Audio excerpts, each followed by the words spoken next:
أن يتم شفاؤهم بأيدي العرب المسلمين إن شاء الله.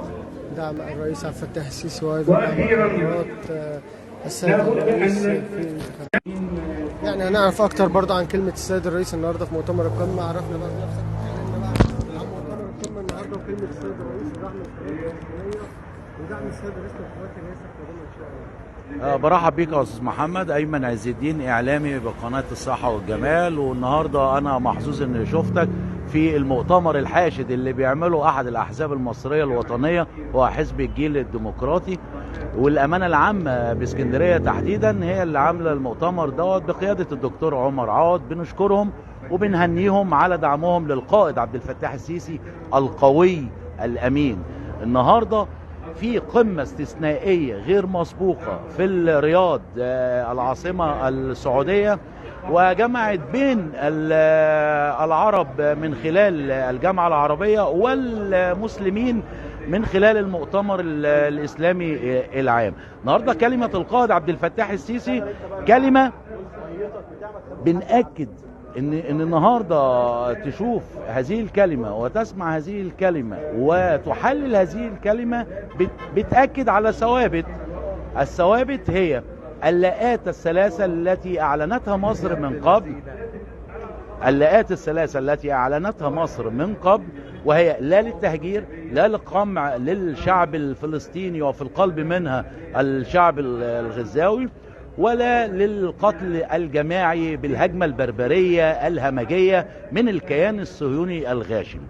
النهاردة القائد عبد الفتاح السيسي بيأكد على معنيين يا أستاذ محمد، وأكيد الرسالة وصلت للعالم أجمع. النهاردة القمة العربية مع القمة الإسلامية تقريبا كده تلت سكان الكوكب مجتمعين على قلب رجل واحد، وهو الحد والمنع المباشر والفوري للقتل الجماعي للشعب الغزاوي والشعب الفلسطيني على أرض غزة. النهاردة القائد عبد الفتاح السيسي أشار لكلمة هامة جدا، وهي لا للتهجير الفلسطينيين من أهالي غزة بالداخل والخارج. ولأول مرة القائد عبد الفتاح السيسي يذكر في كلمته اليوم الداخل. فما هو الداخل الفلسطيني؟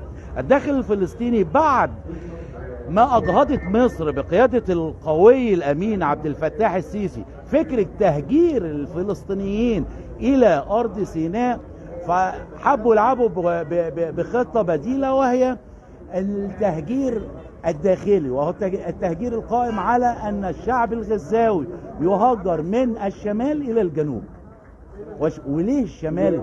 ليه الشمال الغزاوي الى الجنوب؟ طبعا عشان تعمل ضغط من خلال الكثافة السكانية العالية في الجنوب الغزاوي، وبالتالي هيهرب معاهم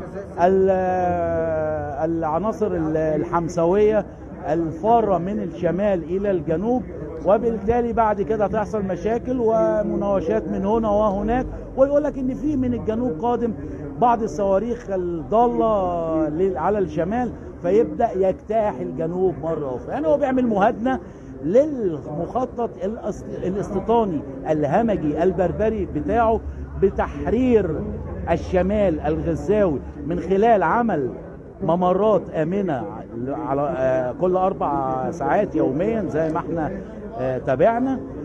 وطبعا تعلم ان الشمال الغزاوي غني بالغاز في باطن الارض بثرواته النفطيه، والغاز منه في القلب. بعد كلمة الرئيس النهارده اللي جاي ايه؟ هل هيتم اطلاق النار وهيحصل هدنه ولا المرحله اللي جايه؟